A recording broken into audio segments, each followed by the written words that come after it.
സുൽത്താനുൽ ഉലമ അടക്കമുള്ള മഹാനായ ഖലീൽ ബുഖാരി തങ്ങളുടെ അടക്കമുള്ള സാദാത്യങ്ങളെ, ഉലമാക്കളെ, സൂര്യ തേജസ്സുകളെ, പ്രിയപ്പെട്ട സഹോദരങ്ങളെ, അസ്സലാമു അലൈക്കും.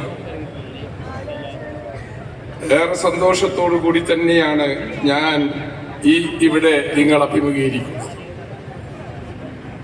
പ്രിയപ്പെട്ട ആദരണീയനായ സുൽത്താനുൽ ഉലമയുടെ കേരള യാത്ര, ഞാൻ ഈ അരീക്കോടിന്റെ ഒരു ജനപ്രതിനിധിയാണ്. ഇനി ഒരു മൈതാൻ ഈ അരീക്കോടിന് നിങ്ങൾക്ക് വേണ്ടി നൽകാനില്ല. ഈ മൈതാൻ ഇതാ നിറഞ്ഞ സാഗരമായി ഇനി ഇങ്ങോട്ട് കടക്കാൻ കഴിയാത്ത രീതിയിലായിരിക്കും. എന്തൊരത്ഭുതമാണിത്! എവിടെയാണ് ഇങ്ങനെ ഒരു സംഘത്തെ എങ്ങനെയാണ് ഇങ്ങനെ വളർത്തി കൊണ്ടുവന്നത്? നന്മയുടെ പാതയിലേക്ക് ഈ ഒരു വലിയ സംഘശക്തിയെ നയിച്ച് നേതൃത്വം കൊടുത്തത്. ഞാന് ഏകദേശം 9 മാസങ്ങൾക്ക് മുമ്പ് ബഹുമാനപ്പെട്ട ഉസ്താദിനെ കാണാൻ പോയിരുന്നു. ആ മനുഷ്യനെ കണ്ടു, ദുആ ചെയ്തു. അദ്ദേഹത്തിന്റെ മനസ്സ് മുഴുവൻ ഐക്യത്തിൻ്റെതായിരുന്നു. അത് വാക്കുകളിലൂടെ തന്നെ പ്രകടിപ്പിച്ചു. ആ മനുഷ്യൻ വർഷങ്ങൾക്ക് മുമ്പ് ഒരു വലിയ രോഗബാധിതനായി ആശുപത്രിയിലേക്ക് കിടക്കയിലേക്ക് പോയപ്പോൾ ഞങ്ങളുടെ നായകൻ, മുസ്ലിം ഉമ്മത്തിന്റെ നായകൻ സയ്യിദുൽ ഉമ്മ ബഹുമാനപ്പെട്ട സ്വാദിഖ് അലി ശിഹാബ് തങ്ങൾ ഓടിയെത്തി ആ ആശുപത്രി കിടക്കയിലേക്ക്. അവിടെ നിന്ന് അദ്ദേഹം പ്രാർത്ഥിച്ചു. ഉമ്മത്തിനോട് പറഞ്ഞു, എല്ലാ പള്ളികളിലും നിങ്ങൾ പ്രാർത്ഥിക്കണേ, സുൽത്താനുൽ ഉലമയ്ക്ക് വേണ്ടി നിങ്ങൾ പ്രാർത്ഥിക്കണം, അദ്ദേഹത്തിന്റെ ജീവൻ തിരിച്ചു നൽകാൻ പ്രാർത്ഥിക്കണം. എല്ലാവരും പിടയുന്ന ഹൃദയത്തോടെ, നിറയുന്ന കണ്ണുകളോടെ പ്രാർത്ഥിച്ചു. അള്ളാഹു തിരിച്ചു നൽകിയത് ഈ സമൂഹത്തിനാണ്. അതാണ് നിമിഷപ്രയിലൂടെ നമ്മൾ കണ്ടത്. ഈ നന്മയുടെ പാതയിൽ നമ്മൾ കണ്ടത് അങ്ങനെയാണ്. 2 രാജ്യങ്ങൾ തമ്മിൽ നയതന്ത്രപരമായി നടക്കാത്തത് ആ വാക്കിന്റെ ഊക്കുകൊണ്ട് നടന്നത് ലോകം സാക്ഷിയായി. ഇനിയും ഇപ്പോ ഞാൻ അന്ന് സുൽത്താനുൽ ഉലമയോട് പറഞ്ഞു, അങ്ങ് ഒരു വിഭാഗത്തിന് മാത്രമല്ല, ഈ ഉമ്മത്തിന് മൊത്തം ഇന്ന് ഞങ്ങൾക്ക് നായകനാണ്, ഞങ്ങളുടേതെല്ലാവരുടേതും കൂടിയാണ്.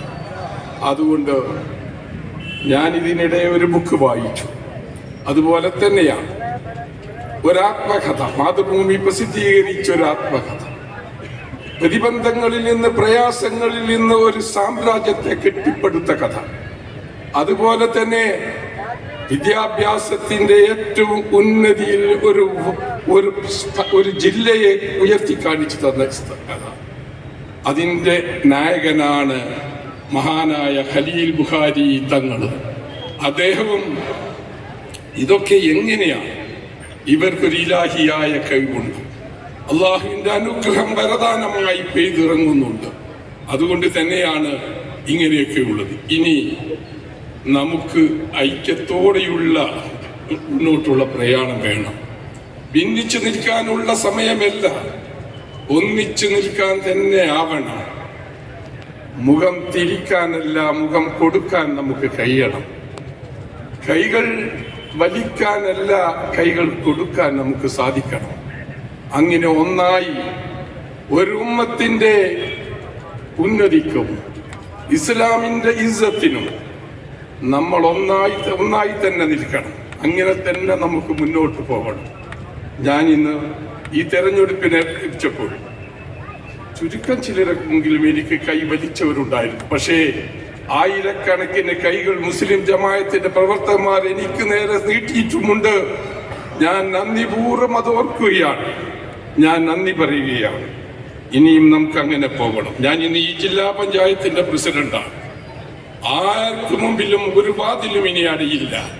നിങ്ങൾക്കൊക്കെ സഹായിക്കാനുള്ള വിനീത വിധേയനായ ഒരു ജനദാസനായി തന്നെ എല്ലാവരുടെ മുന്നിലും ഞാൻ ഉണ്ടാവുമെന്ന് പറഞ്ഞുകൊണ്ട് എല്ലാവിധ അഭിവാദ്യങ്ങളും നേർന്നുകൊണ്ട് നിർത്തുന്നു. അസ്സലാമു അലൈക്കും.